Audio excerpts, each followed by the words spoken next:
na primeira carta de Paulo aos Coríntios, capítulo 7. Nós temos feito algumas exposições em 1 Coríntios, capítulo 7. Se você perdeu, você pode ir aí no canal da nossa igreja ou no meu canal particular e você vai ver as mensagens anteriores aí no capítulo 7 de 1 Coríntios. E hoje o nosso propósito é concluir a exposição do capítulo 7, lendo do verso 25 ao verso 40, que é a terceira parte deste capítulo. E espero em Deus que o Senhor nos ajude, que o Senhor nos oriente, que o Senhor nos edifique com a sua palavra. 1 Coríntios 7, do 25 ao 40. Eu vou ler aqui na versão Nova Almeida atualizada.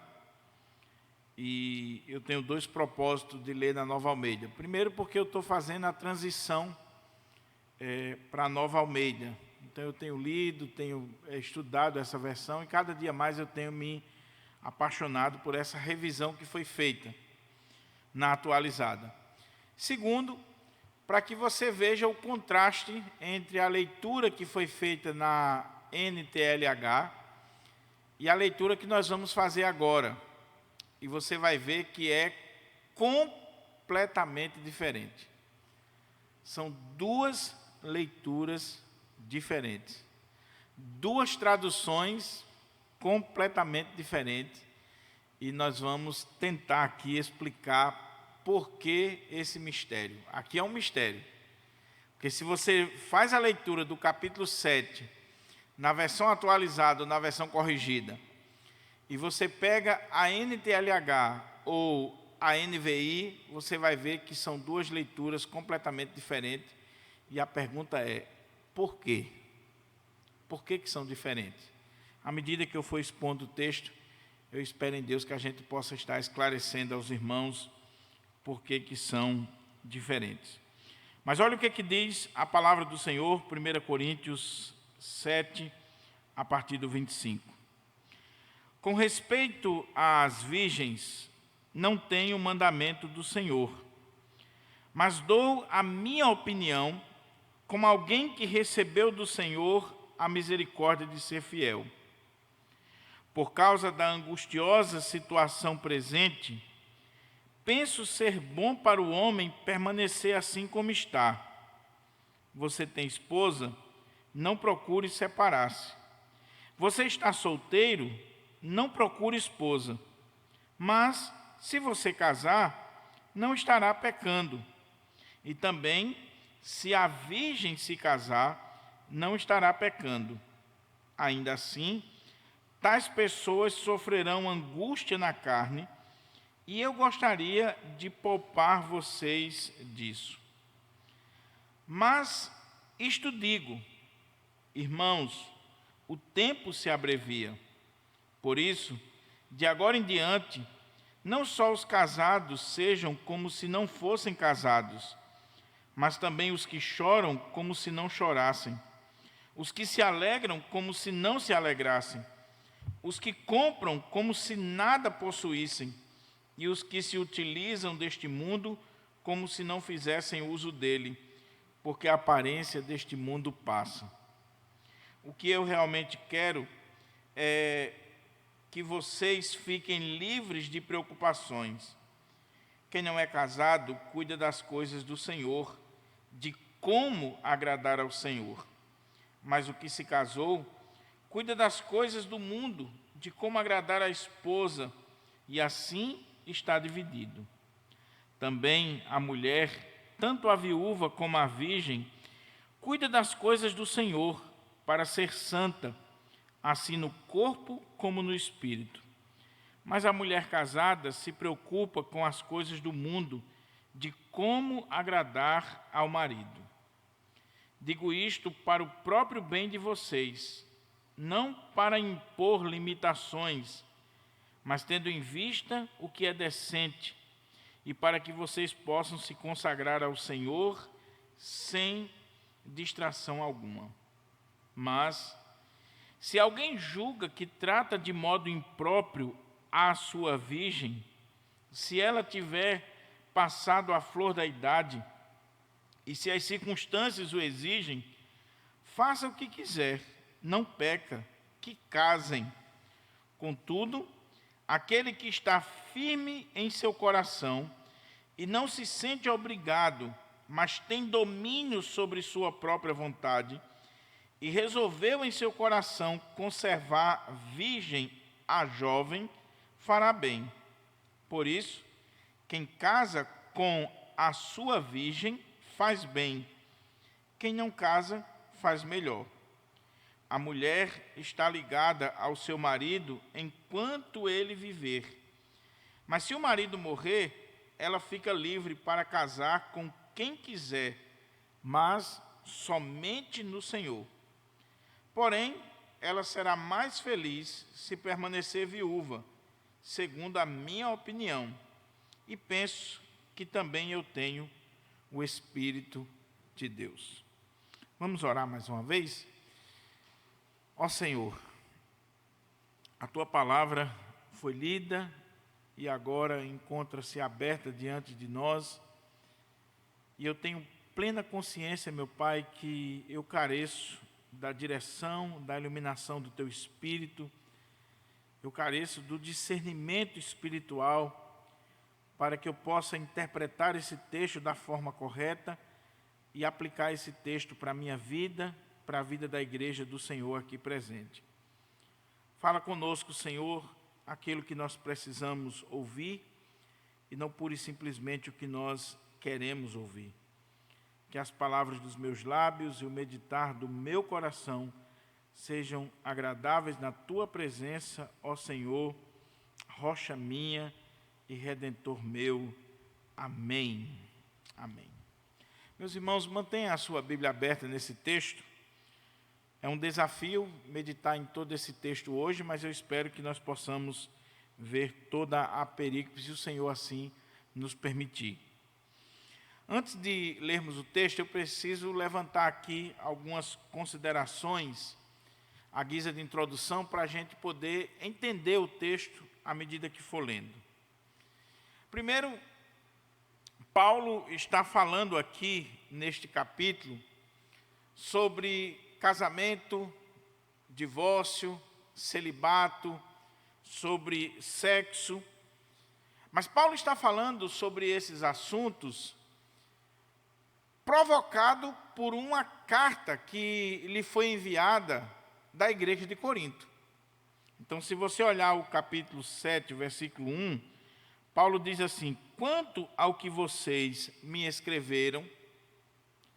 Então, esta seção aqui da carta aos Coríntios, ela está sendo trabalhada pelo apóstolo Paulo como resposta a uma carta que lhe foi enviada pela igreja, com algumas perguntas, alguns questionamentos, algumas dúvidas da igreja de Corinto sobre esses temas relacionados com o casamento de um modo geral.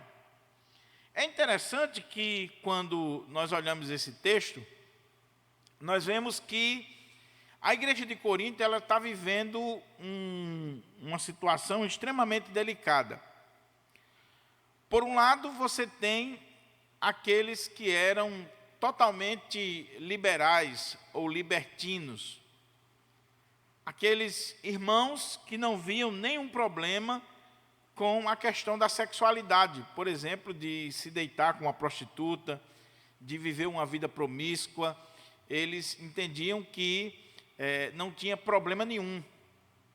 Por outro lado, existia membros da igreja de Corinto que eram extremamente rigorosos, ascetas, a ponto de até negarem a questão da sexualidade, de quererem impor regras sobre a questão da sexualidade. E por que nós temos esses extremos na igreja de Corinto?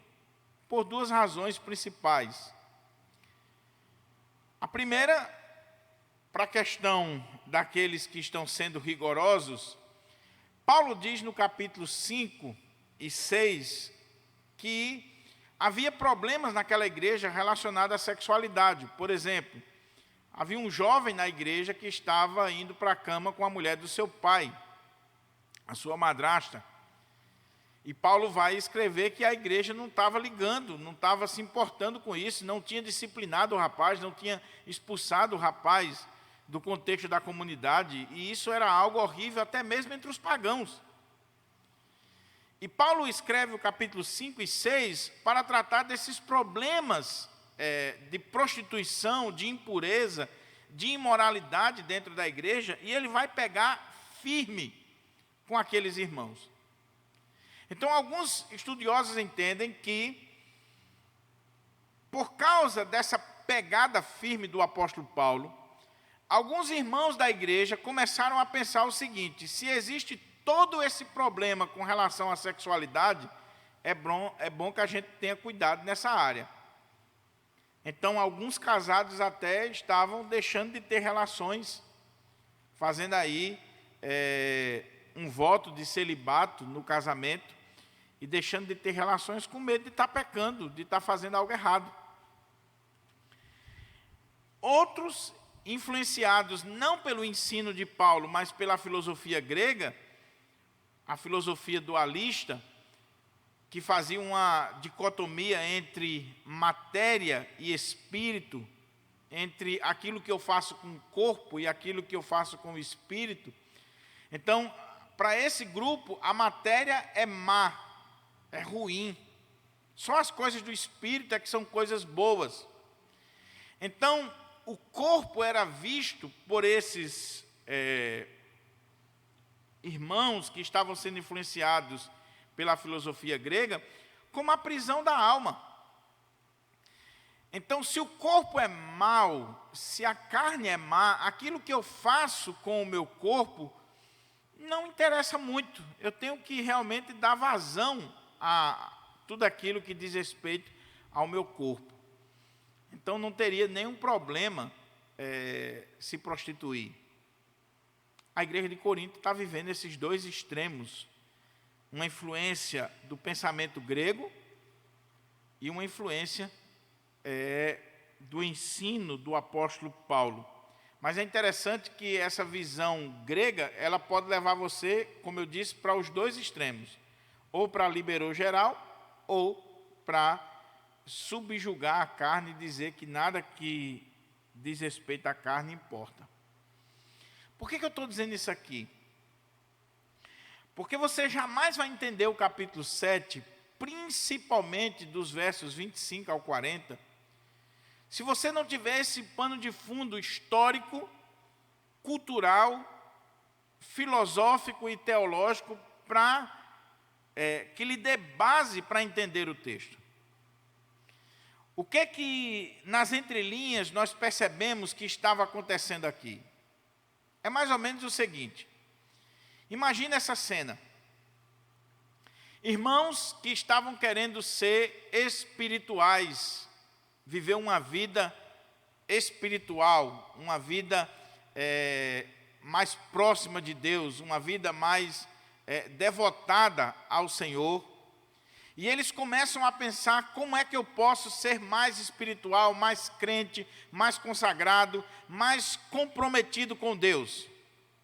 Então, alguns irmãos, nos versículos anteriores, casados, estavam dizendo o seguinte: para que eu seja mais espiritual, eu tenho que abrir mão das coisas da carne, então, inclusive o sexo no casamento. Então, os casais estavam orando, lendo a Bíblia, indo para a igreja, mas o dever de casa não fazia. E era um compromisso para ser mais crente, mais puro. E aí Paulo vai dizer: vocês estão completamente equivocados, vocês estão abrindo uma brecha para Satanás entrar e destruir o casamento de vocês. Não se privem um ao outro, não deixem de ter relações, até porque vocês estão no contexto da cidade de Corinto, que era um contexto extremamente promíscuo. Mas no texto que nós temos aqui, a questão girava nesse mesmo ponto, só que agora com pessoas solteiras, com jovens. Enquanto nos versos anteriores nós temos as pessoas mais experientes, casadas, ou Paulo está tratando aqui de pessoas divorciadas ou viúvos. Paulo agora, nesse versículo 25 ao 40, ele vai chamar a atenção principalmente para os jovens, os solteiros, as virgens, as moças, os rapazes, que, quando a gente lê o texto, provavelmente o que estava acontecendo era o seguinte: ou os pais estavam impondo esse rigor ascético aos filhos, ou esses jovens estavam fazendo um voto de celibato para ser mais consagrado ao Senhor.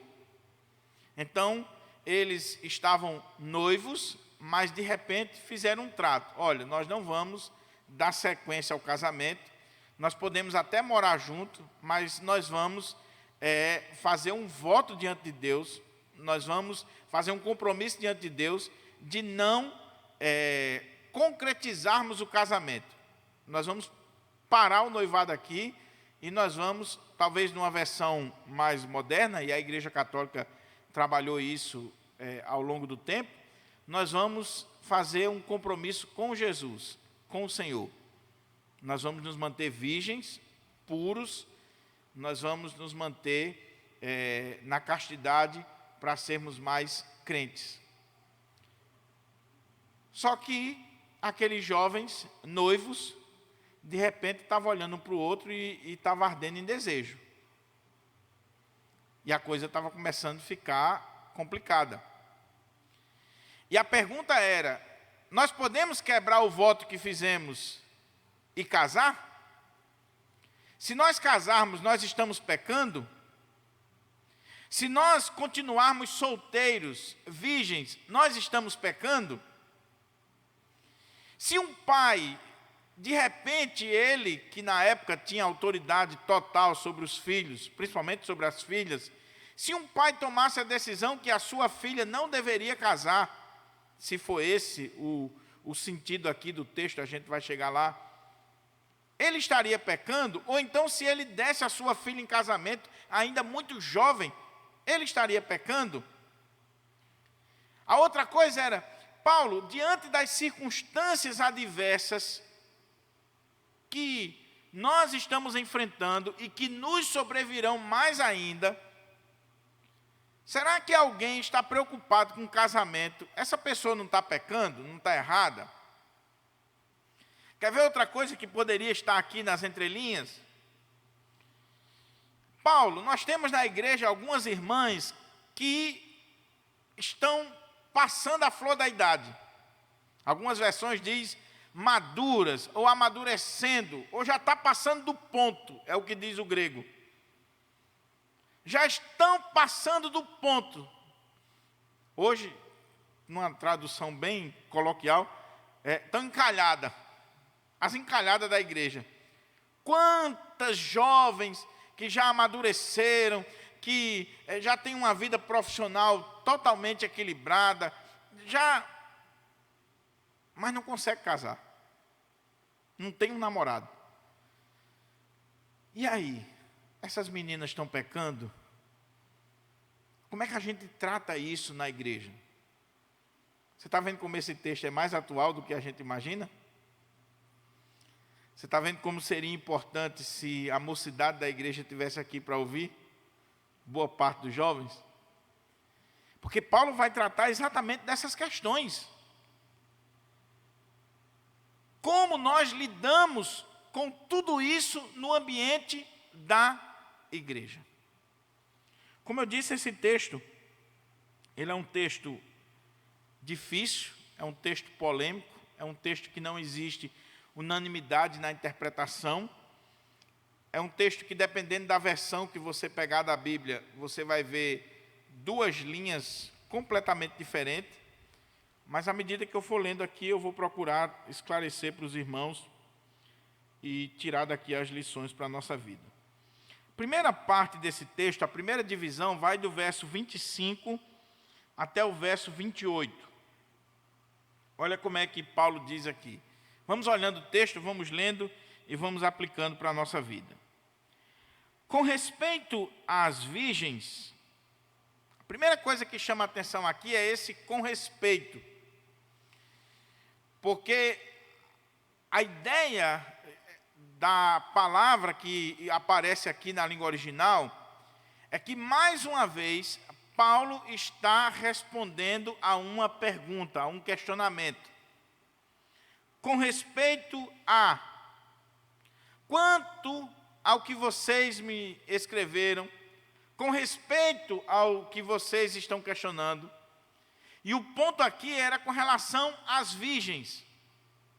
Não era mais com relação aos casais casados, não era mais com outros pontos que Paulo já falou. A pergunta agora dizia respeito às virgens na igreja.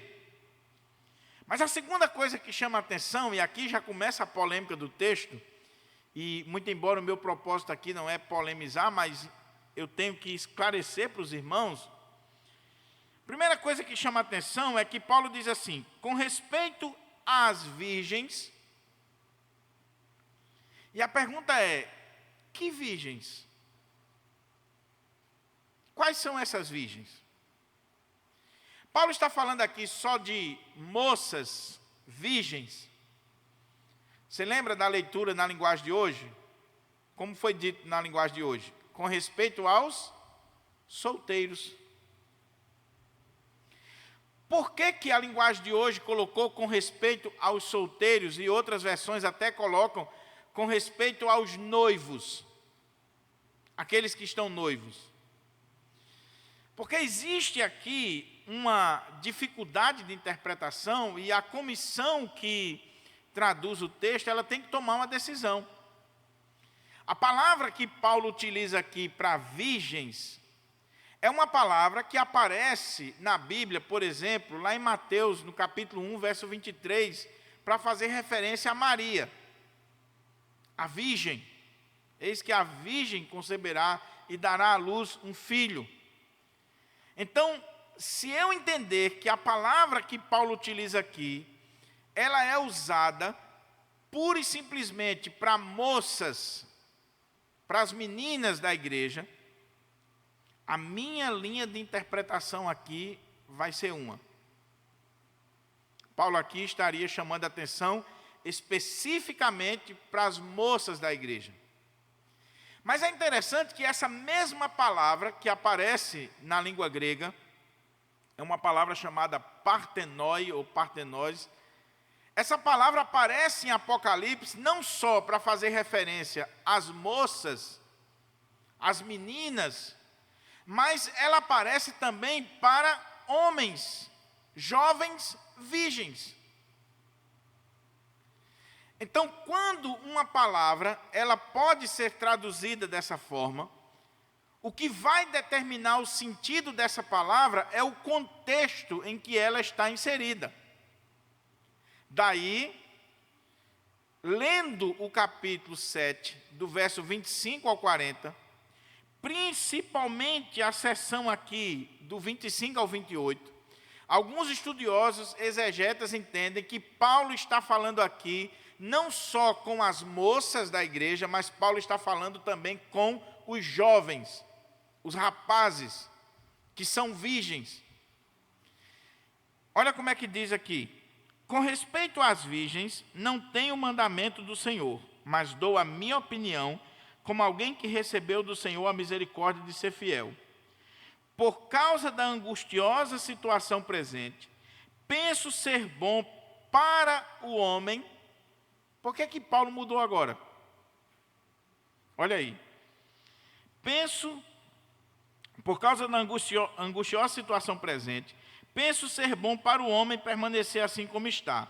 Você tem esposa, não procure separar-se. Você está solteiro, não procure esposa. Mas se você casar, não estará pecando. E também, se a virgem, aí ele volta, se a virgem se casar, não estará pecando. Ainda assim, tais pessoas sofrerão angústia na carne, e eu gostaria de poupar vocês disso.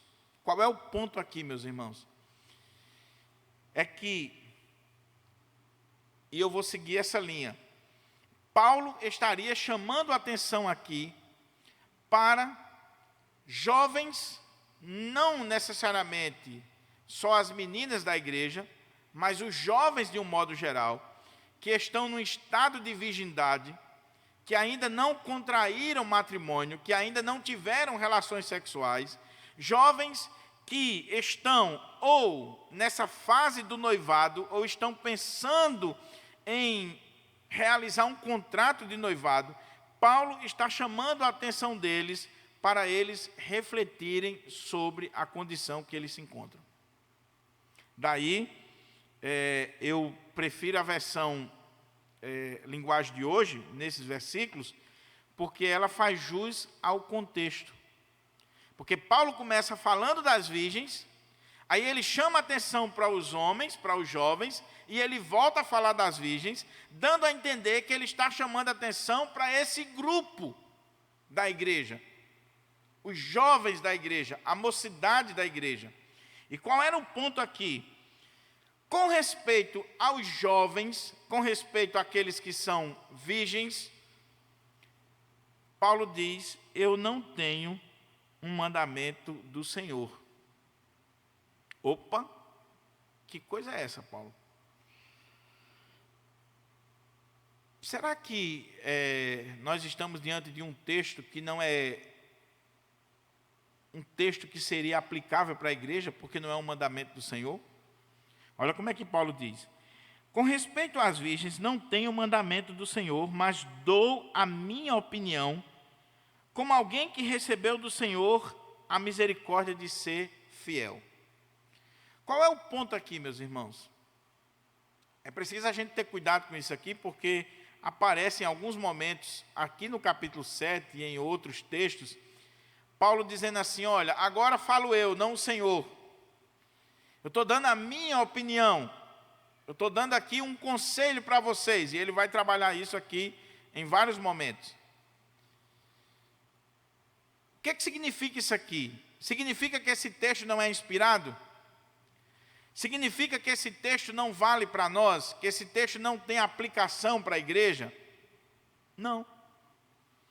Mas o ponto aqui é que, com relação àquele assunto das virgens, com relação aos jovens noivos, ou que estavam se preparando para casar, Paulo não tinha um texto, um versículo, uma palavra, um mandamento específico do Senhor Jesus sobre esse assunto. Jesus falou sobre casamento, Jesus falou sobre divórcio, Jesus falou sobre a questão das relações sexuais ilícitas, mas Jesus não tratou especificamente sobre essa questão do noivado, do relacionamento desses jovens que estão aqui nesse estado de compromisso. Ele não tratou. Então Paulo está dizendo assim: com respeito às virgens, não tenho mandamento do Senhor, mas dou a minha opinião, ou eu vou dar o meu conselho. Eu vou trazer aqui uma palavra para vocês. Eu não tenho um texto específico, eu não tenho um mandamento específico do Senhor, eu não posso citar o Evangelho, mas eu vou dar aqui a minha opinião. Porém, não é uma opinião qualquer. Ele diz assim: como alguém que recebeu do Senhor a misericórdia de ser fiel. Quem está falando aqui não é um qualquer.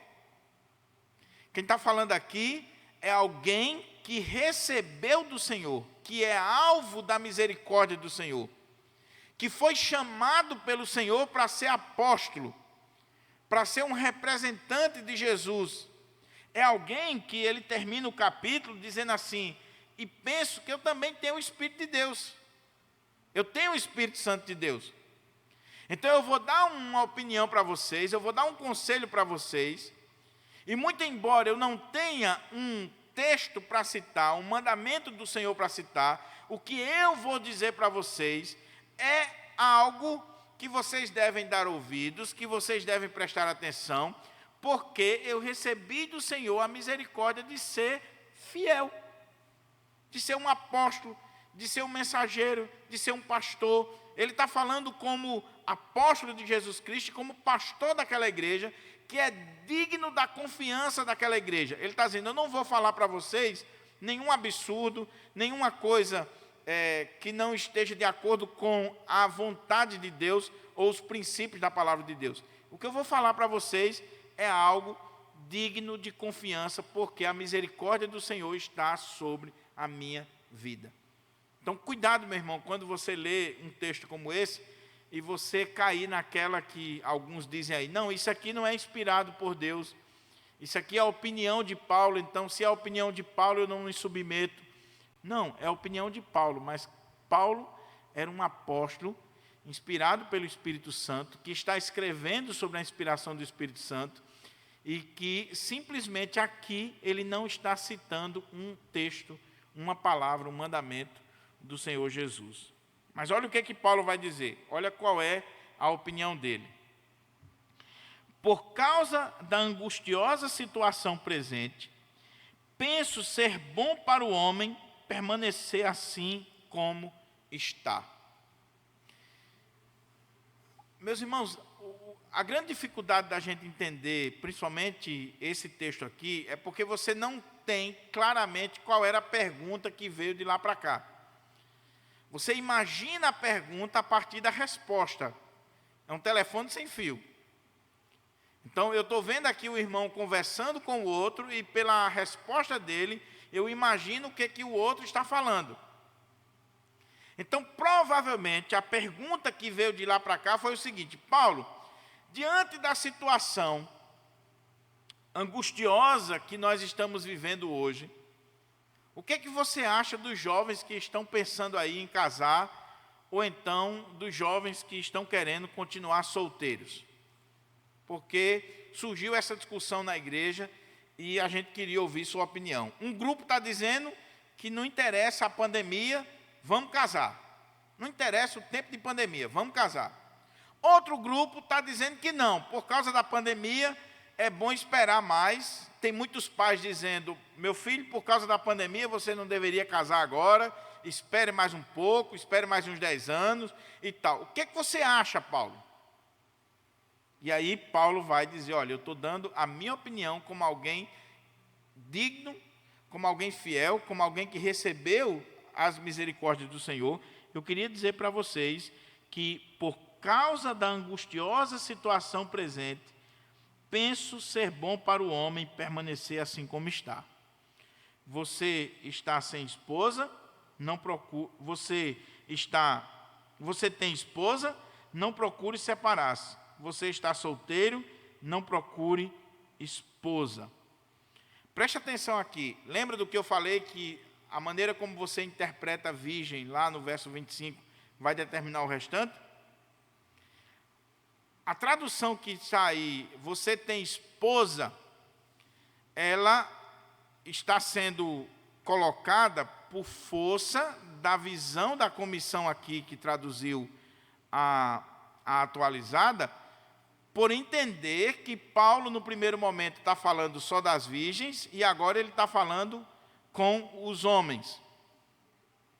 Mas se eu entender que Paulo está falando com os dois, e é isso que eu estou defendendo aqui, esposa aqui não está correto. Até porque a palavra na língua grega que está aqui é, se você está ligado à mulher. No texto grego não diz necessariamente casado. Calma que eu estou vendo assim alguns rostos assustados, né? Como que eu estou destruindo a atualizada. Nada disso. O ponto aqui é o seguinte, as duas traduções são possíveis. Está ligado à mulher, tanto pode estar fazendo referência ao casamento, daí a nossa versão está correta, quando diz assim, você tem esposa, ou seja, uma condição de casado, não procure separar-se. Você está solteiro, não procure esposa. Mas, se você casar, não estará pecando. Só que preste atenção aqui, meu irmão. Lembra que eu falei que o contexto é interessante? Como é que essa expressão aqui, mas se você casar, vai fazer sentido, se o versículo anterior não está falando de noivos, mas sim de pessoas casadas? Como é que esse verso vai fazer sentido? Ele só vai fazer sentido se eu entender que do verso 25 até o verso 28, Paulo está falando de pessoas que estão numa condição de noivado. E o noivado naquela época era um contrato, você estava ligado de fato à esposa. Era já, entre aspas, um casamento firmado. É portanto que quando alguém chegava nessa fase do noivado, ele não podia voltar atrás, a não ser por uma questão de adultério, de relações sexuais ilícitas. Era um processo de divórcio. Então, a diferença do noivado para o casamento consumado era só o fato deles ainda não estarem morando na mesma casa e tendo relações sexuais. Mas já existia um contrato. Está dando para os irmãos entender a diferença? O ponto de Paulo aqui é o seguinte: olha, a minha opinião, como alguém que é alvo da misericórdia de Deus, alvo dessa graça de Deus, por ser chamado para o apostolado, por ser fiel, o Senhor me deu a graça de ser fiel. A minha opinião é que vocês, por causa da angustiosa situação que nós estamos vivendo, do presente, eu penso ser bom para o homem permanecer como ele está. Fique do jeito que você está. Ou seja, olha como é que ele diz: você tem esposa? Ou você está ligado a uma mulher? Dependendo da sua linha. Você já está noivo? Ou você já está casado? Então, fique do jeito que está. Você não procure separar-se. Você está solteiro, não procure esposa. Mas, no caso do noivo, se você casar, não estará pecando. Qual é o ponto aqui? Lembra do que eu falei anteriormente? Imagina aí 2 jovens, virgens, noivos, que de repente eles fizeram um voto de não casar, mas de repente eles começaram a arder em desejo um pelo outro e começaram a ver que o voto não ia dar muito certo não. Mas agora eles estão em dúvida, perguntando: se eu casar, eu peco? Aí Paulo diz: não. Se vocês casarem, vocês não estão pecando. Mas se você casar, não estará pecando. E também, se a virgem se casar, não estará pecando. É esse o ponto de Paulo. Assim, ainda assim, tais pessoas sofrerão angústia na carne, e eu gostaria de poupar vocês disso. O que estava acontecendo aqui? Quando a gente vai pesquisar sobre a igreja de Corinto e o contexto que Paulo está escrevendo, esse período aqui foi um período de muita aflição, de muita luta, de muitas dificuldades. Alguns estudiosos chegam a dizer que nesse período aqui vai haver uma fome muito grande no contexto da cidade de Corinto. E Paulo está falando aqui de extrema necessidade. Essa angustiosa situação presente tinha a ver com extrema necessidade. Alguns querem crer que o que estava acontecendo aqui, qual era o contexto? Por que Paulo está aconselhando, está dando uma opinião para que aqueles jovens permaneçam do jeito que está, não mexa com nada? Você lembra no capítulo 11 de Corinto, Paulo diz que alguns irmãos daquela igreja já dormiam no Senhor porque participavam em pecado da ceia? Você lembra que Paulo falou que tinha gente doente naquela igreja? Então você tinha gente na igreja sendo disciplinada, punida com morte, gente doente, gente sofrendo das mais terríveis enfermidades por causa de pecado, famílias enlutadas, Há clima para casamento num ambiente desse? Não há. Fora isso, o contexto, a sociedade da época estava começando a viver uma crise econômica e social, a ponto de faltar alimento. Além disso, Paulo vai tratar aqui, e nós estamos aqui por volta do ano 55, 56, poucos anos depois, em 64, vai estourar a perseguição aos cristãos com Nero, que vai matar milhares de cristãos. Vai vir uma perseguição brutal contra a igreja de Deus. E Paulo, muito embora não tenha um mandamento de Jesus sobre essa situação, Paulo, que é inspirado pelo Espírito Santo, que é um homem de Deus, que é um homem fiel, e o Espírito Santo está direcionando ele e está dando a ele a visão do momento. Paulo está dizendo assim: meus irmãos, por causa da aflição, da angústia, da extrema necessidade que nós estamos enfrentando e vamos enfrentar, é bom que vocês fiquem do jeito que está. Então, você está noivo? Não desfaça o noivado. É coisa feia. Mas você não está noivo ainda, está solteirão mesmo, não vá contrair um noivado nem se casar não. Fique do jeito que você está. Permaneça assim. Agora lembrando que Paulo está usando um argumento por causa daquele contexto da época, por causa da angustiosa situação presente naquela igreja. A gente precisa ter cuidado, porque senão a gente vai pegar esse texto aqui e a gente vai aplicar de forma irresponsável para a igreja hoje e dizer que ninguém mais pode casar. Não é isso. Ali era uma situação específica da igreja.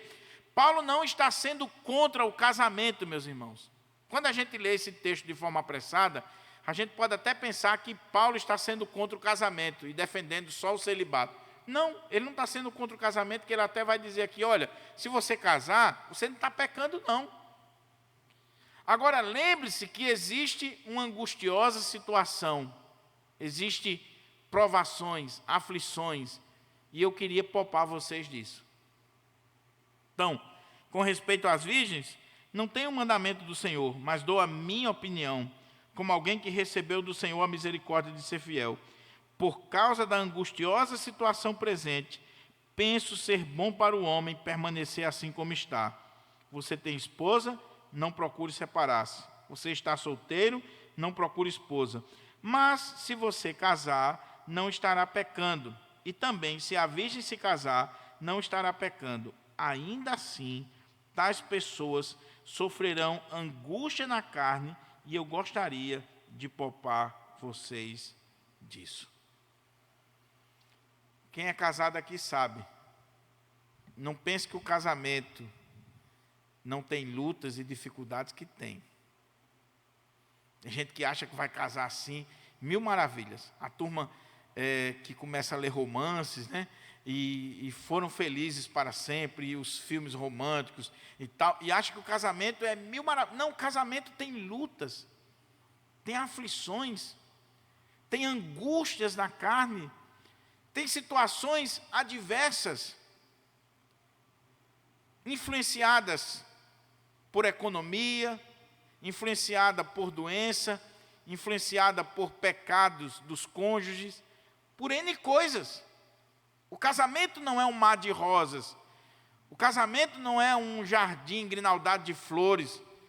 Casamento tem luta, casamento tem dificuldades. E Paulo está dizendo assim, e eu queria poupar vocês dessas questões. O casamento em si, ele já tem dificuldades. Imagine num tempo de crise, num tempo de pandemia, num tempo de dificuldade financeira, de doenças, de coisas que estão vindo, de perseguição, de inimigo batendo a sua porta. Imagine isso aí. Imagine para aqueles cristãos da época que vão passar um período de escassez, de fome, de perseguição, de espada, de tudo no mundo, ter que enfrentar tudo isso com filhos pequenos, com esposa, Imagine isso aí. Então, é essa a base, a fundamentação de Paulo para dizer: permaneçam como vocês estão. Não tomem decisões precipitadas. Era o que estava acontecendo naquela igreja, por causa de uma espiritualidade exacerbada, por causa de uma influência filosófica, por causa de pensamentos, às vezes, sem muita reflexão, estavam tomando decisões no calor da emoção. Quem estava noivo, acabando o noivado, quem ainda não tinha conseguido uma noiva, estava querendo conseguir de todo jeito, e Paulo vai chamar a casa à ordem, dizer: meus irmãos, não é bem assim. Agora olha o que diz o verso 29 ao 31, porque a fundamentação de Paulo, ela vai aprofundando. Porque Paulo já tinha defendido o celibato. Paulo já tinha defendido nos versículos anteriores o celibato, mas por outras razões. Até porque Paulo é um celibatário. É claro que Paulo, nós entendemos que Paulo foi casado, porque pela postura que Paulo tem, o trânsito que ele tinha no judaísmo, o fato dele estar sendo preparado para ser um rabino, não tinha nenhuma possibilidade de Paulo não ser casado. Ele era casado. Então, ou Paulo é viúvo, e por isso que ele está falando aqui com tanta propriedade de solteiros e viúvos.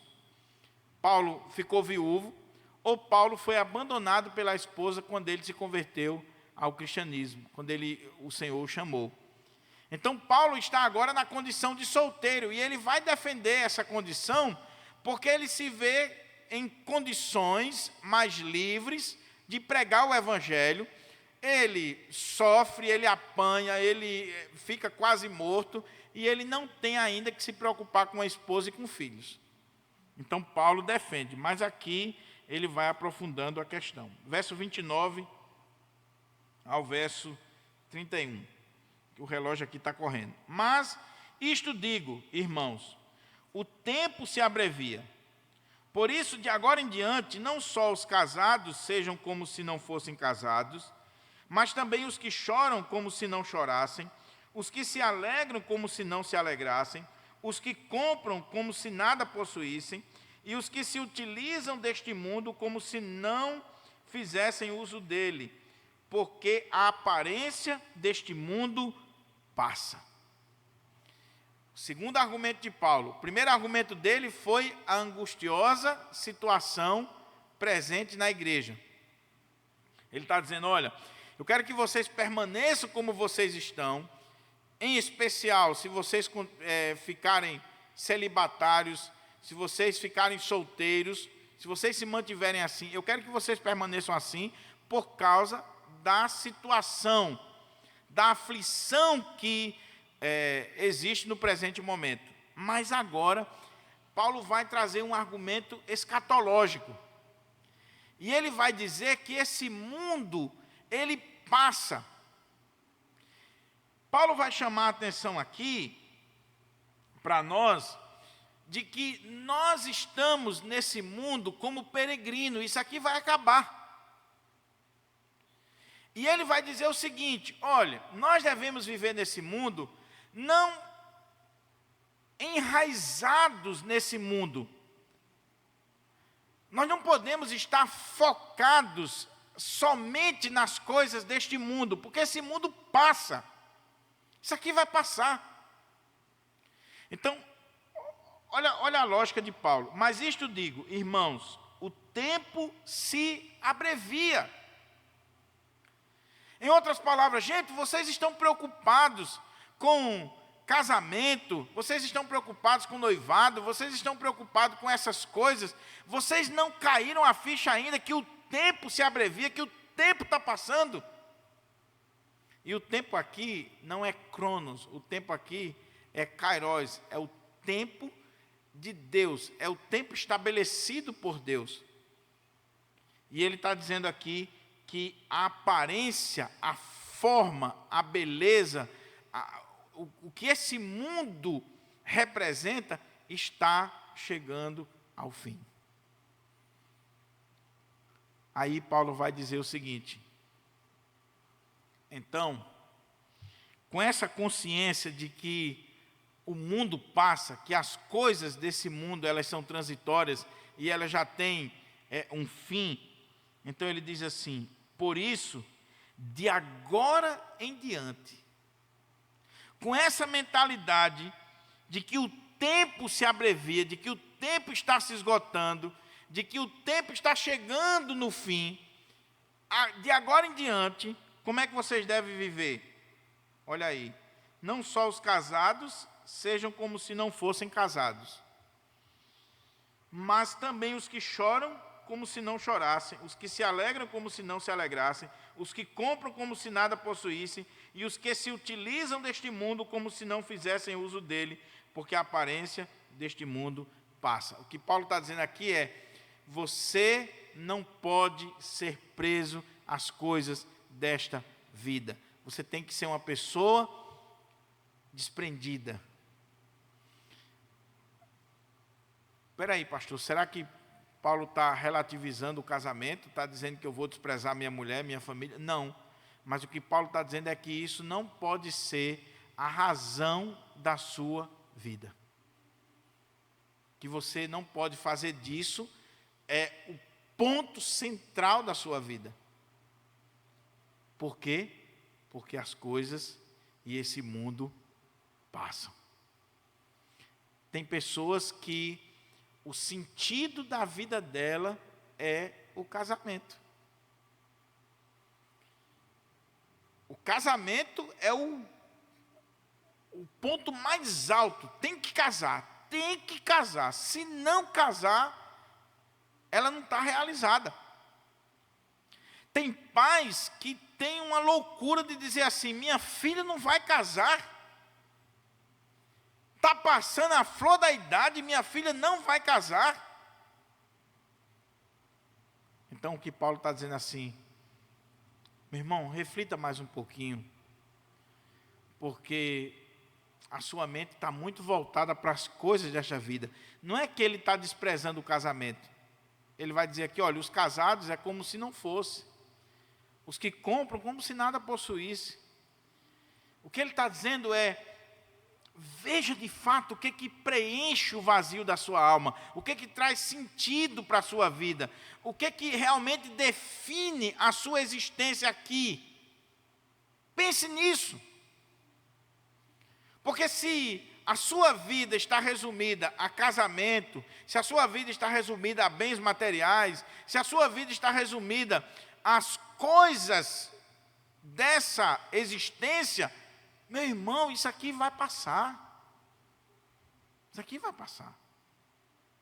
Então Paulo está dizendo: mas isto digo, irmãos, o tempo se abrevia, por isso, de agora em diante, não só os casados sejam como se não fossem casados, mas também os que choram como se não chorassem, os que se alegram como se não se alegrassem, os que compram como se nada possuíssem, os que se utilizam deste mundo como se não fizessem uso dele. Veja que ele não está dizendo que você não se utilize do mundo, você pode se utilizar. Ah, pastor, peraí, então o mundo está se acabando, tudo isso aqui vai passar, ou está passando, então eu não posso casar. Então, para que comprar um carro? Para que comprar uma casa? Para que fazer concurso? Calma, não é isso que Paulo está dizendo. Não distorça a palavra. Você pode casar se você tiver o dom, você pode continuar solteiro se você tiver o dom, você pode usufruir das coisas deste mundo, mas sempre com essa perspectiva do desprendimento. Você não está preso, você não está amarrado a essas coisas. Você não está preso. Não é o casamento que define a sua vida, também não é a solteirice que define a sua vida, não é um carro novo que define a sua vida, não é o apartamento que você mora. O que define a sua vida é aquilo que Paulo vai colocar mais na frente, é viver para o Senhor. Seja casado, seja solteiro, é viver para o Senhor. E aí Paulo vai, por isso que ele vai usar mais um argumento, ele vai dizer assim: olha, O alvo da nossa vida é viver para o Senhor. Então, o solteiro, ele tem mais condições de fazer mais coisa para o Senhor do que o casado. Então, isso é importante para nós, meus irmãos. O mundo passa. Tem pessoas que, eu acho que elas não têm noção disso aqui. Porque elas só vivem para as coisas desta vida. Como eu disse, qual o sentido da vida dela? É o casamento. Toda a existência dela gira em torno do casamento. Principalmente da cerimônia do casamento. Não é nem o casamento em si, mas a cerimônia, aquele dia de princesa, né?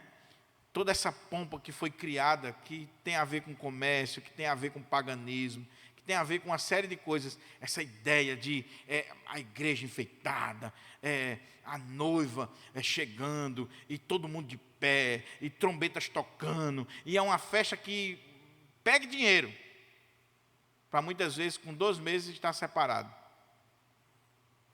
Ou traições, ou isso, aquilo, outro. E tem outros casais que não tiveram condições de fazer a festa, casaram no cartório, chegaram diante do pastor num culto simples, pediram a bênção de Deus, o pastor orou, não teve a pompa toda, mas estão casados há 20, 30, 40 anos, porque fizeram um voto diante do Senhor. Não é a festa, não é o tamanho do vestido, não são os convidados, é o compromisso diante de Deus. Então Paulo está dizendo, cuidado com essa visão equivocada de vocês.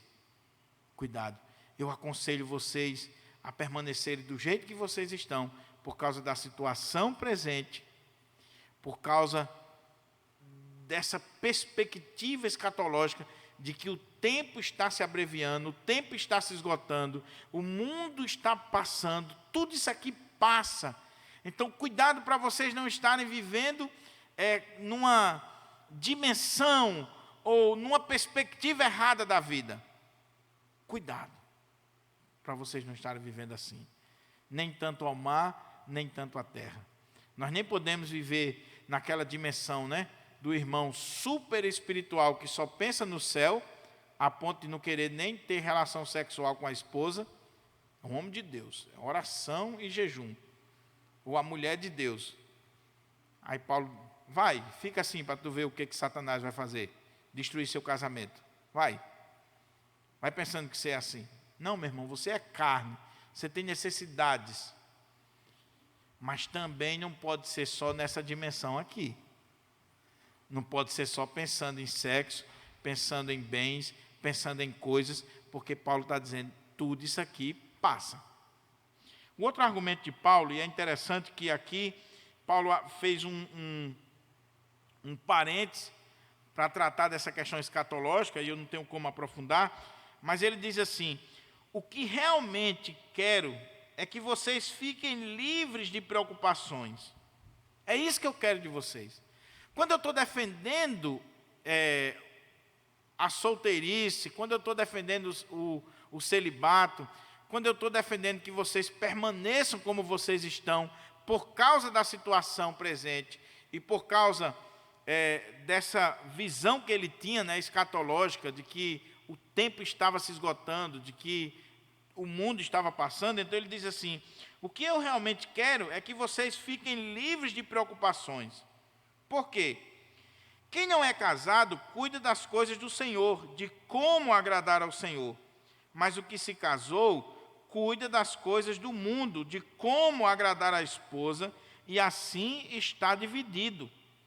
Também a mulher, tanto a viúva como a virgem, cuida das coisas do Senhor, para ser santa, assim no corpo como no espírito. Mas a mulher casada se preocupa com as coisas do mundo, de como agradar ao marido. Digo isto para o próprio bem de vocês, não para impor limitações, mas tendo em vista o que é decente, e para que vocês possam se consagrar ao Senhor sem distração alguma.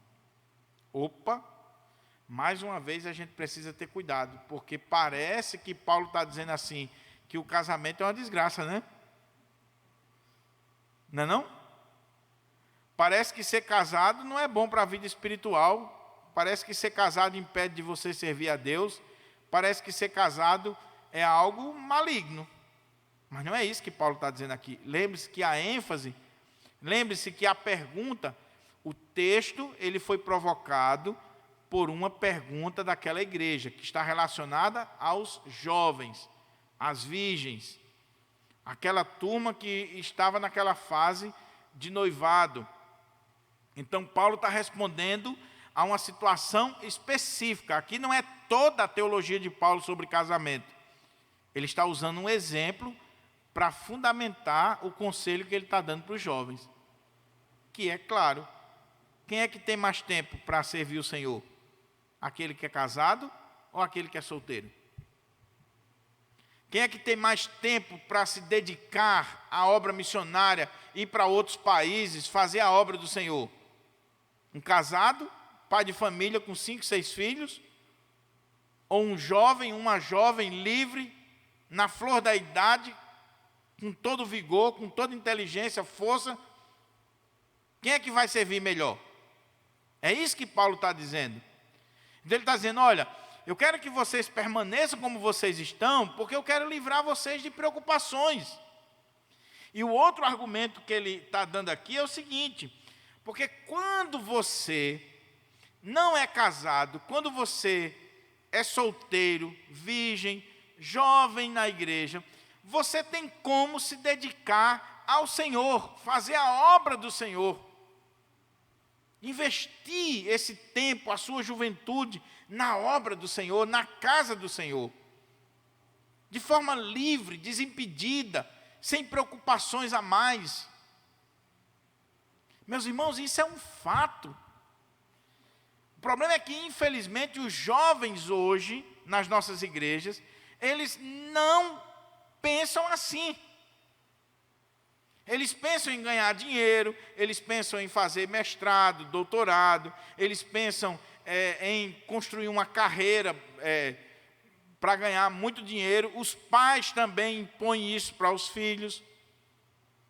Então, os jovens não se preocupam mais com as coisas do Senhor, com a casa do Senhor, com a obra do Senhor, porque os próprios pais estão botando na cabeça deles de que eles devem estudar para fazer um pé de meia na vida.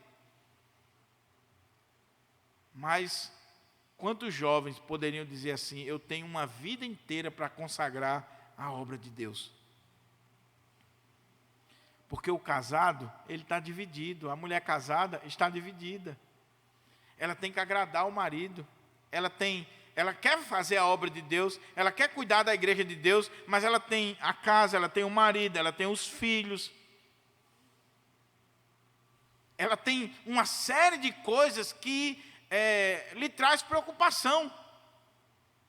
E aí Paulo está dizendo, olha, eu estou dando uma opinião para vocês, é claro, inspirado pelo Espírito Santo, de que se vocês permanecerem do jeito que vocês estão, vai ser melhor para vocês, porque vocês vão ter tempo para as coisas de Deus, para servir ao Senhor. Então sirvam ao Senhor com alegria, porque o que é casado, a mulher casada, o homem casado, ele está dividido. Ele consegue fazer, mas ele está dividido. Ele tem que dar assistência nos dois lugares. Quantos de nós já vimos essa cena, uma irmã que vem para o culto, vem para a reunião de oração, vem para a reunião da SAF, mas ela tem que sair na carreira, ela não pode passar daquele horário, porque às vezes o marido não crente, ou até mesmo o crente não entende. Ela tem que chegar para dar comida, ela tem que cuidar dos meninos, ela tem que cuidar da casa. Ela faz, mas ela está dividida. Os homens casados têm que trabalhar para sustentar a casa. Ele não pode estar o tempo todo na igreja orando e jejuando. Não, ele tem que trabalhar para sustentar a mulher, para criar os filhos. Está dividido. Paulo está usando aqui um argumento para aqueles jovens, para aquela igreja, dizendo assim, olha, vocês que estão na condição de solteiro, não é que vocês não possam casar. Se vocês têm o dom do celibato, ok, permaneça com o dom. Seja feliz. Agora, se vocês puderem esperar mais um pouquinho o casamento, vocês vão ter mais tempo para se dedicar às coisas de Deus. Vocês vão ter mais tempo para servir o Senhor. Aí vem o outro texto que Paulo vai falar aqui para nós. Mas, agora, preste atenção aqui, porque na NVI e na linguagem de hoje, esse texto aqui é completamente diferente. Verso 36 a 38. Olha como é que diz aí. Mas, se alguém julga que trata de modo impróprio a sua virgem, se ela tiver passado a flor da idade, e se as circunstâncias o exigem, faça o que quiser, não peca, que casem. Contudo, aquele que está firme em seu coração, e não se sente obrigado, mas tem domínio sobre a sua própria vontade, e resolveu em seu coração conservar virgem a jovem ou a sua jovem, fará bem. Por isso, quem casa com a sua virgem, olha como é que está dizendo o texto. Por isso, quem casa com a sua virgem faz bem, quem não casa faz melhor. Agora, quem tem aí a NVI, ou a linguagem de hoje, você vai ver que, na nossa versão aqui, a ideia é de um pai que está dando a filha em casamento. Não é isso? Quem casa a sua virgem, então, os tradutores entendem que a sua virgem seria a filha. Eu tenho uma filha virgem, ela está passando a flor da idade, já está madura, já está quase caindo do pé, e eu estou num desespero. Eu caso a minha filha ou não caso? Era essa a pergunta que estava sendo lançada para Paulo. Paulo, eu tenho uma filha virgem, já está passando a flor da idade, já amadureceu, já está passando do ponto. E aí, está uma discussão aqui de que eu não devo casar minha filha porque eu estaria pecando. Aí outros dizem que se eu não casar, aí é que eu estou pecando. Como é que eu faço? Então, se eu entender que ele está falando aqui de pais que tinham poder e tinham autoridade sobre as filhas, Paulo está recomendando para aqueles pais de que, se eles casarem as suas filhas, eles não estariam pecando. Mas se eles não casarem as suas filhas, por causa da situação presente, por causa da questão escatológica e por causa da consagração ao Senhor, de uma vida mais devotada ao Senhor, se eles não casarem as suas filhas, eles estariam fazendo melhor. Esse é o ponto. Porém, lembra do que eu falei, que a interpretação inicial iria determinar o restante? Porém, a expressão no grego, ela diz simplesmente a sua virgem. Ela não diz assim, a sua filha. Se alguém casa a sua filha. Não. Aqui a expressão em grego é a sua virgem. Daí, a ideia dos estudiosos aqui, quando lê o texto, é o seguinte, olha como é que diz aqui. Mas se alguém julga que trata de modo impróprio a sua virgem, na Nova Almeida está dizendo assim, se ela estiver passando a flor da idade e as circunstâncias o exigem, faça o que quiser, não peca, que casem. Qual é o ponto aqui?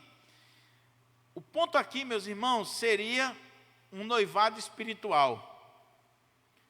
Seria 2 jovens crentes que fizeram um compromisso diante de Deus. Alguns estudiosos dizem até de morarem juntos na mesma casa, mas de não terem relação sexual. Uma comunidade religiosa, por exemplo, a Igreja Católica tem muito dessas comunidades. 2 jovens fizeram um compromisso. Qual o compromisso? Nós vamos se consagrar mais ao Senhor, nós vamos servir ao Senhor, nós vamos ter mais tempo para o Senhor. Só que o tempo foi passando, a flor da idade, o amadurecimento, E de repente esses jovens começaram a sentir atração um pelo outro. Por quê? Porque não tinham o dom do celibato. Eles começaram a sentir desejos ardentes. Eles não conseguiam se segurar. Olha o perigo. Eles até tinham uma boa intenção. Eles até tinham um compromisso maravilhoso. Se consagrar ao Senhor, servir melhor ao Senhor. Mas, de repente, o rapaz, olhando para a moça, ele começou a dizer assim, pensando bem, essa fruta já está madura demais, eu não aguento mais não. Aí Paulo está dizendo assim, mas se alguém julga que trata de modo impróprio a sua virgem, se ela tiver passado a flor da idade e as circunstâncias o exigem, faça o que quiser. Não peca, que casem. Porque a grande questão era, e agora? Nós fizemos um compromisso diante de Deus, diante da igreja, diante do mundo. Todo mundo sabe que nós fizemos o compromisso de sermos celibatários, consagrados a Deus. E agora a gente vai ter que chegar na igreja e dizer, olha, nós voltamos atrás e nós queremos casar, e nós vamos construir família, e nós vamos ter filho. Você já sabe o que os irmãos iam pensar, sabe? Com certeza os irmãos iam dizer, no mínimo adiantaram o sinal, caíram e agora estão querendo camuflar a coisa, ou então os irmãos iam julgar. Não são espirituais. Está vendo aí, ó? Não são espirituais, porque se realmente tivesse feito um compromisso diante de Deus, mantinha. Cuidado com o voto de tolo. Cuidado com o voto de tolo. Principalmente se você não tem o dom. Não adianta você dizer assim, não, eu não vou casar, eu não vou firmar um compromisso, eu vou viver para Deus, eu vou me consagrar ao Senhor e pronto. Só que os desejos, as tentações, a pessoa está pegando fogo. Aí Paulo disse assim, é melhor casar do que viver abrasado, pegando fogo, subindo nas paredes.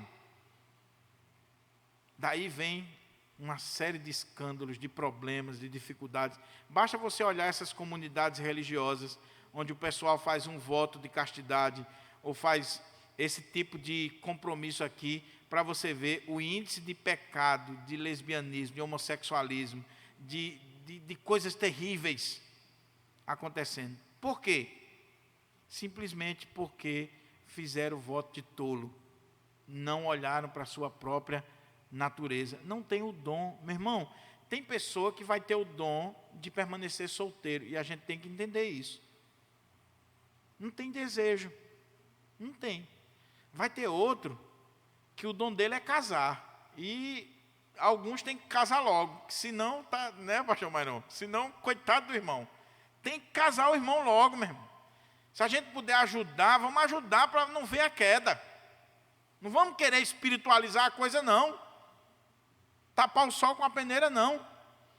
É isso que Paulo está dizendo aqui. Aí ele diz assim, contudo, aquele que está firme em seu coração e não se sente obrigado, mas, olha como é que ele diz, tem domínio sobre a sua própria vontade. Essa pessoa aqui é que tem o dom. Quem tem o dom, ele vai ter domínio sobre a sua própria vontade. E resolveu em seu coração conservar virgem a jovem, fará bem. Ou seja, eles chegaram a um acordo, nós vamos nos manter virgens e esse compromisso espiritual diante do Senhor. Ele tem o dom, a menina tem o dom, e eles resolveram se manter virgem. Amém, glória a Deus. Glória a Deus, continue assim. Agora, se não consegue se dominar, que se case. Aí ele diz, por isso, quem casa, olha como faz sentido você entender que são dois jovens, e não o pai dando a filha em casamento, porque ele está dizendo assim, por isso, quem casa com a sua virgem, oxente, é o pai que casa com a sua virgem? Não. Quem casa com a sua virgem faz bem, quem não casa, faz melhor. Faz melhor, preste atenção, dentro de todo esse contexto e dentro da questão de que a pessoa tem o dom. se você tem o dom do celibato e você casa, vai ser um problema. Sabe por quê? Se a mulher tem o dom do celibato, aí ela casa. Aí o marido chega, vai procurar ela, e ela tem a desculpa da dor de cabeça, da febre, do coronavírus, da gripe suína, disso, daquilo outro, e não tem. Ô, minha irmã, era melhor que você tivesse ficado sem se casar. Deixasse o homem livre para outra. Ou vice-versa. Está achando que não existe isso, não? O cara casou. A mulher procura ele, ele fica igual um gato arrepiado. Fugindo. E a mulher chega, meu filho, e procura para lá, procura para cá, e o cara só fugindo. Ô, meu irmão, por que você casou? Por que você casou? É isso que Paulo está dizendo aqui. Meus irmãos, como eu disse, veja como esse texto é tão atual e resolveria tantos problemas na igreja. Eu já acompanhei casais que passavam 3, 4, 5 anos sem ter relação. A mulher subindo nas paredes, mas o cara não queria. O que vai acontecer com essa mulher? No trabalho, ela pode cair, em qualquer lugar, meu irmão, porque ela não é uma anja, não. Ou vice-versa. A mulher não quer ter relações com o marido, cumprir o seu dever no matrimônio, e aí, de repente, esse marido que não tem o dom do celibato, não é celibatário, minha irmã, ele está convivendo com pessoas cheirosas, bonitas, e dependendo da situação, não precisa nem ser cheirosa nem bonita, o cara cai. Cuidado com isso, não brinque com isso. É o que Paulo está dizendo aqui. Se você consegue se dominar, se você tem o dom, se você segura os desejos, ok, fica assim. Agora, você diz assim, não, eu não tenho o dom não, pastor. Eu não tenho o dom de celibato não, eu já tirei a prova. Case, meu querido, e case o mais rápido possível, para não fazer besteira. Sabe por quê? Quem não tem o dom do celibato, se ficar noivo muito tempo, ou você acredita em Papai Noel, ou vão cair. Eu não acredito em noivado, meus irmãos, de muitos anos. Eu não acredito. Se você acredita, por favor. Mas eu não acredito. Principalmente os namoros que nós estamos tendo hoje. E os noivados. Como é que é o namoro hoje? Namora dentro do quarto trancado, viajam junto, dormem no mesmo hotel. Ué? O cara dormir no mesmo quarto de hotel com a noiva há 5 anos, viajando para ela, para todo lugar, com ela, para todo lugar do Brasil, e ele não se sentir tentado e eles não fazerem nada, meu irmão, dá para desconfiar desse camarada ou dessa menina. Dá para desconfiar. Porque é o fósforo e a pólvora. Não vamos ser inocentes. Não vamos ser inocentes. Mas o que está acontecendo hoje é, pastor, meu filho namora, olha, a namoradinha dele chega, se tranca no quarto com ele o dia todinho, pastor, orando, lendo a Bíblia, escutando os seus sermões. Vai nessa. Vá, pense que eles estão escutando os sermões do pastor Diogo. Pense. Eles podem segurar uma semana, 15 dias. Nesse estilo aí, vai chegar um momento que vão cair. Comece a viajar com seu noivo ou a sua noiva, durma no mesmo hotel, viaje para fora, para você ver onde é que você vai chegar. E sabe qual é o problema? É que as jovens não se valorizam. Porque mesmo que não aconteceu nada, mas só o fato de você ter dormido no mesmo hotel com seu noivo, de você viver para cima e para baixo com ele, sem ninguém com vocês, você já está falada. Já está falada. Cuidado com isso. Aí Paulo conclui dizendo assim: a mulher está ligada ao seu marido enquanto ele viver, mas se o marido morrer, ela fica livre para casar com quem quiser, mas somente no Senhor. Porém, ela será mais feliz se permanecer viúva, segundo a minha opinião, e penso que também eu tenho o Espírito de Deus. Havia pessoas naquela igreja, provavelmente, que estava impedindo das viúvas e das virgens casarem. E aí Paulo dizia, não, espera aí, a mulher está ligada ao marido enquanto ele vive. Morreu, ela não tem o dom do celibato, meu irmão, ela pode casar de novo. Durante muito tempo na história da igreja se proibiu o casamento para os viúvos. João Crisóstomo chegou a dizer que se um pastor ele ficar viúvo, ele não poderia exercer mais o pastorado se ele casasse de novo. Era um zelo dos pais. Não, meu irmão. O ponto aqui, e eu concluo para a gente orar, o ponto aqui é, olha, primeiro, o casamento é algo tão sério que Paulo está investindo tempo tratando dessa questão. Então pense, reflita sobre o casamento. Segundo, olhe se você tem o dom. Se você tem o dom, avalie, eu tenho o dom para o casamento? Ou o Senhor me chamou para ser solteiro, celibatário? Tem pessoas que são celibatárias e nós precisamos respeitar. A outra coisa, não vamos pressionar a moçada, meus irmãos, porque às vezes a gente pressiona, e eu muitas vezes cometo esse pecado, os pais cometem esse pecado. Você pressiona seu filho, sua filha, os jovens da igreja, e você pode estar fazendo com que esses jovens tomem uma decisão precipitada, seja para o casamento, seja para solteirice, seja um noivado precipitado, porque foi pressionado. Tá, a flor da idade está ficando madura, está ficando para titia, todo mundo zombando, e aí a menina diz, eu tenho que casar, eu tenho que casar, eu tenho que casar. O primeiro que aparece, ela casa. E destruiu a vida da moça. Por quê? Porque foi empurrada para o casamento de forma irrefletida. Concluo dizendo isso para você. Você crê que a palavra de Deus é a sua única regra de fé e prática? Então, lembre-se, até mesmo o seu namoro, o seu noivado e principalmente o seu casamento deve estar submisso à vontade de Deus. Olha as circunstâncias. Está casado, meu irmão? Não tem separação não, viu? Não tem separação não. Não, vamos separar por causa disso, por causa daquilo, por causa daquilo. Não tem separação. Paulo está dizendo, permaneça. Permaneça. Agora, você não está casado, meu irmão? Pode esperar? Espere mais um pouco. Não se case com a primeira que aparece, não. Não se case por causa da gaiola bonita, não. Não se case somente por causa do sexo. Porque casamento não é só sexo. Timothy Keller, no livro dele, ele diz assim, que o grande problema hoje na igreja é que as pessoas casam para legalizar o sexo. É só isso. Ela não tem noção do que é casamento. Ela quer fazer sexo, então ela legaliza. Mas casamento não é só sexo, meu irmão. Casamento é companheirismo, é cumplicidade, é enfrentar lutas juntos, é chorar juntos, é trabalhar juntos. Isso é casamento.